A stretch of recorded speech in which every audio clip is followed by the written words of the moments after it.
तो अल्लाह ताला ने अंबिया का नाम तो लिया, किसी वली का नाम नहीं लिया। अब मुसीबत पड़ गई कि हम वली की शनाख्त कैसे करें। क्या जिसका मज़ार, जिसका दरबार हो वो वली है? ये निशानी तो नहीं है। इसका तो जिक्र ना हदीस में है ना कुरान में है जी। क्या बहुत बड़ा जिसका दरबार हो वो बहुत बड़ा वली है? जिसका दरबार ना हो, आम सी कब्र हो, वो वली नहीं है?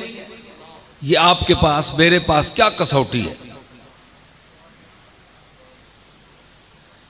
ये बड़ा अजीब सवाल है और इसका शायद बहुत कम लोग जवाब दे सकें, क्योंकि इंसान का जो नजरिया होता है वो ये सोचता है कि हमने एक शख्स को वली समझ लिया, मकबूल समझ लिया, तो वो अपने समझने को एक सनद का दर्जा देते हैं। चूंकि मैं समझ रहा हूं इसलिए ये वली है। भाई, वली को वली समझने के लिए भी एक मेयार चाहिए। आलिम को परखने के लिए आलिम का होना जरूरी है। कारी साहब के परखने के लिए कारी का होना जरूरी है। और उस्ताद कारी, आम कारी नहीं, उस्ताद किस्म का कारी होगा तो वो बहुत से कुर्रा में से सिलेक्ट करेगा, नंबर देगा कि ये इस दर्जे का है, ये इस दर्जे का है, ये इस दर्जे का है। उलमा में से जय्यद आलिम होगा और मुदर्रिसीन में से भी जो मलिकुल मुदर्रिसीन हो, सरदार किस्म का मुदर्रिस हो, वो बता सकता है कि फलां मौली साहब मैब्जी किस तरह पढ़ा सकते हैं, कुदूरी किस तरह पढ़ा सकते हैं, काजी और अहमदुल्ला किस तरह पढ़ा सकते हैं, बैजावी किस तरह पढ़ा सकते हैं, तफसीर किस तरह पढ़ा सकते हैं, हदीस किस तरह पढ़ा सकते हैं, इन कितने पानी में हैं। ये चोटी का जो आलिम होगा वो उलमा में फर्क करेगा, दर्जात बंदी, दर्जा बंदी करेगा। एक अनाड़ी आदमी को क्या पता, बोलते तो सब हैं, दो चार लफ्ज तो सभी बोल लेते हैं, लेकिन इल्म की कसौटी पर जब तोला जाएगा, परखा जाएगा, तो चंद एक आदमी निकलेंगे जो उसमें यार पर आएंगे। तो जो लोग अपनी तरफ से विलायत को साबित करते हैं कि फलां साहब बड़े वली हैं,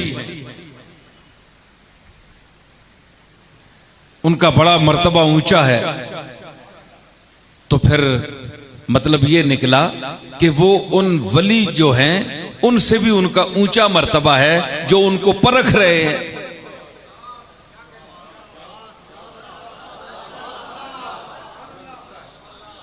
मेरी बात समझ रहे हैं? मेरी जरा गुफ्तगू और अंदाज की होती है ताकि कुछ मैं आपको दे कर जाऊं, ये मैं चाहता हूं।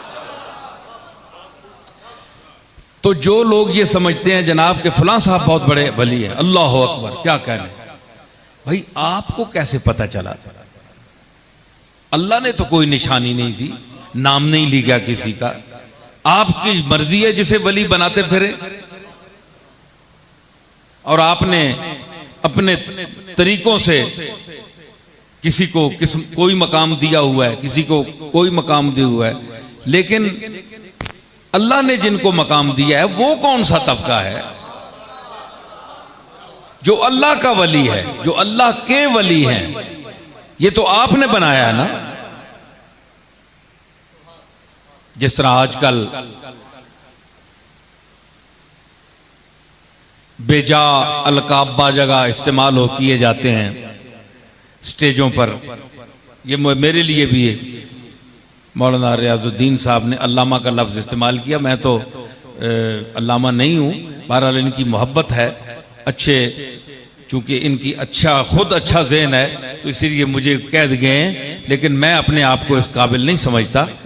तो इससे बड़े बड़े लफ्ज़ स्टेज पर बोले जाते हैं मशाइख के लिए, उलमा के लिए, तो जो लोग बोलते हैं उनको शायद ये पता होगा कि ये किस मर्तबे के हैं। क्या उन्होंने कभी उनको परखा है? या बेदरेग अल्फाज अलकाब इस्तेमाल कर दिए जाते हैं? क्या वो उनके उस्ताद हैं या उनसे बड़े हैं, या उनको कभी परखा है उन्होंने कि उनके लिए ये लफ्ज इस्तेमाल कर रहे हैं? नहीं, इत्तेफाकन मुलाकात होती है स्टेज पे, लेकिन बेदरेग तौर पर बोल देते हैं। और वो लोग भी खुश होते हैं कि मुझे ये कहा जा रहा है। मुझे बुलंद अलकाब से भी पीर हजरात भी खुश होते हैं, उलमा भी खुश होते हैं। तो मकसद ये है कि ये अवामी ज़हन है।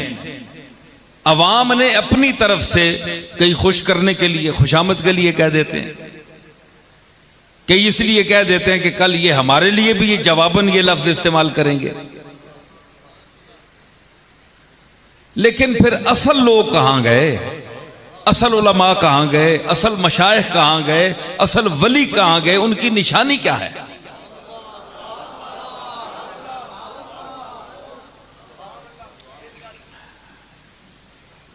तो अल्लाह ने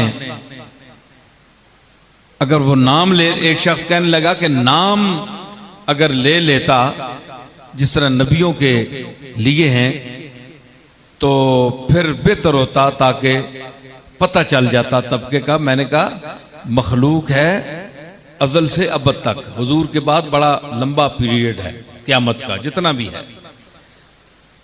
तो अंबिया अगर 1,24,000 कमोबेश है तादाद, तो ये तो करोड़ों में है औलिया अल्लाह। तो अल्लाह ने हिदायत के लिए किताब भेजी है ताकि हम लोग हिदायत हासिल करें। फहरिस्त नहीं बनाई। नबियों, चंद नबियों का, जो चंद नबियों का जिक्र किया, तो औलिया का तो बड़ा नीचे दर्जा है। तो इसलिए ये मुतलक लफ्ज फरमाया कि अला इन्ना औलिया अल्लाह ला खौफुन अलैहिम वला हुम यहज़नून। एक तो इनकी निशानी ये है कि उनमें खौफ नहीं होगा, ये पहली निशानी आ गई। फिर उनमें हुज़न नहीं होगा, ये खुद कुरान बयान कर रहा है अपने वलियों की निशानी। अलामतों से पहचानना चाहिए। क्या साबित हुआ कि नबूवत को अगर पहचानना है तो ईमान बिल्लाह और गैब पर ईमान लाकर मानो। खुलासा निकला ना कि अगर अंबिया को मानना है, उनकी सिफात और जात को तस्लीम करना है, तो फिर ये ना तलाश करो कि इनकी तालीम कितनी थी, ये किस दौर में थे, हैं जी, ये किसके बेटे थे, इन तफसीलात में ना जाओ। बस ये कह दो हम ईमान ले आए, नबियों पर ईमान। ऐ अल्लाह, जो तूने नबी भेजे हैं हम उन पर ईमान ले आए। सिर्फ ये कहो, अपनी अकल ना दौड़ाओ, उनकी इज्जत और हुर्मत का ख्याल रखो। और जहां विलायत है, क्योंकि ये उसके बाद का दर्जा है। और मैं ये भी एक गुजारिश करता चलूं कि बाज लोग विलायत को, जिस तरह के नबी के मुकाबले में औलिया का दर्जा तो नीचे है, क्योंकि औलिया अंबिया की उम्मत में होते हैं। किसी वली का कोई नबी उम्मती नहीं होता। लेकिन ये अजीब बात है, जरा मैं अपने सामीन को, माशाअल्लाह बड़े ज़हीन और समझदार लोग नजर आ रहे हैं, पढ़ा लिखा तबका है भाई, मेरी बातें को पसंद आ रही हैं कि नहीं? तो वो ज़ौक शौक वाली दुनिया भी अपने मकाम पर आ जाती है, लेकिन ये जरा पहले सुने। तो उसमें खास बात यह है कि जो औलिया अल्लाह की आज खास तौर पर एक ऐसा तबका है जो औलिया अल्लाह को नहीं मानता। कहते हैं वली क्या चीज है? अल्लाह ने फरमा दिया है एक तबका है, पर उसको ढूंढो। तुमने ये जो सब कुछ बनाकर रखा है, क्या ये वली है? इनकी क्या निशानी है? दाता साहब का दरबार बहुत बड़ा है, इनकी विलायत की क्या निशानी है? तुमने दौर देखा है? किसी ने नाम नहीं लिया, अल्लाह ने नाम लिया। तुमने इनको खुद इसमें विलायत में शामिल कर लिया है, अल्लाह की तरफ से तो नहीं है। ये मुख्तलिफ सवालात हैं, लोगों के ज़हन हैं। आज भी ऐसे लोग हैं जो लाहौर में 50, 60, 70 साल गुजार चुके, लेकिन उन्हें दाता साहब के दरबार में कब्र पर फातिहा पढ़ने की भी तौफीक नसीब न हुई। इसी वजह से कि इनके पास जाने से क्या फायदा। तो उन पर मैं वाजे करूं कि आप जिस मर्तबे को बहुत नीचा कर रहे हैं कि विलायत क्या है भाई, किसी की निशानी नहीं है, तो हम इनके पास क्यों जाए? इनसे क्या मिलता है? आप जरा इस मेरी बात की तरफ तवज्जो करें कि वली का मायना होता है दोस्त। जिस तबका के हम मुकल्लफ हैं वो है तबका अंबिया। नबी का मर्तबा बिलाशुबा वली से ऊंचा है, लेकिन आपको याद रहना चाहिए कि नबूवत से पहले हर नबी मर्तबा विलायत पर फायज होता है।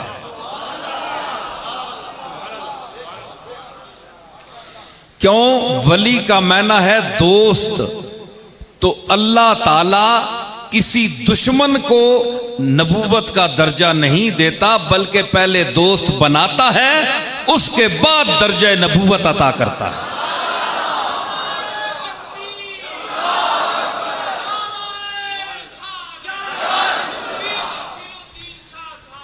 आप देखें, इसकी मैं मिसाल देता हूं। आप कहते हैं महबूब खुदा, हबीब खुदा, हबीब मैंने प्यारे, तो दोस्त प्यारा होता है ना। हुजूर के लिए जो हम लफ्ज बोलते हैं हबीब खुदा, महबूब खुदा, तो हबीब का माना प्यारा, तो प्यारा दुश्मन तो नहीं होता ना, प्यारा दोस्त होता है। तो इसमें भी दोस्त का मफहूम है, हबीब खुदा में भी दोस्त का मफहूम है। मोहब्बत की जाती है दोस्तों से।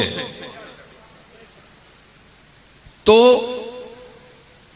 अंबिया जो हैं ये असल में ऐलान नबूवत से पहले अल्लाह के महबूब होते हैं, अल्लाह के दोस्त होते हैं, मर्तबा विलायत पर फायज होते हैं।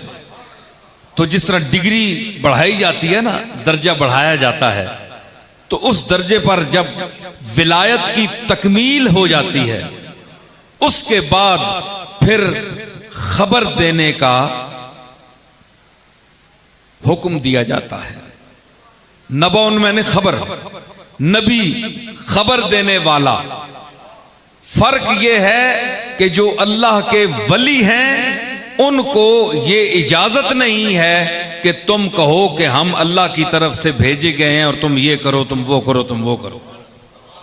और नबी वो भी महबूबियत और दोस्ती के मकाम पर हैं, जरा ऊंचे दर्जे पर हैं, लेकिन उनको ये हुक्म है कि तुम जाओ, ये किताब भेज रहे हैं, मूसा हैं, ईसा हैं जी, हजरत दाऊद अलैहिस्सलाम हैं, हुजूर हैं, सबको ये किताब दी जा रही है। आप ऐलान करें, उन्हें ऐलान करने की इजाजत है।